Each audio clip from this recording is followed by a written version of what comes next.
आपल्या गावातील 13 तरुण जे आहेत ते उत्तराखंडमध्ये अडकलेले आहेत. प्रशासनाशी नेमकं आपला काय संवाद झाला आणि काय माहिती दिली प्रशासनाने? मंगळवारपासनं हे 13 तरुण प्रायव्हेट गाडीने टेम्पो ट्रॅव्हलने या ठिकाणी देवदर्शनासाठी गेले आणि काल दुपारी टी व्हीवर न्यूज बघितल्यावर उत्तर काशीमध्ये मोठा अनर्थ घडला.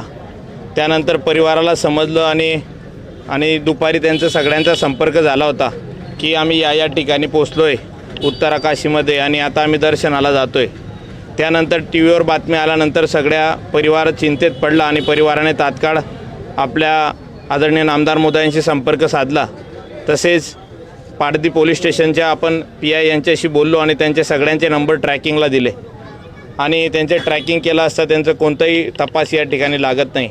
आदरणीय नामदार मोदयांनी सकाळी दिल्लीहून आपल्या दिल्ली येथील CR पाटील साहेब असतील सगळ्यांशी संपर्क साधून त्या ठिकाणी उत्तराखंडचे SP आपल्या महाराष्ट्राचे असल्यामुळे आदरणीय नामदार मोदयांनी त्यांच्याशी संपर्क साधला आणि येणाऱ्या काही तासात आपल्याकडे ती यादी प्रसिद्ध होणार आहे. त्याची प्रतीक्षा आम्हाला सगळ्यांना आहे.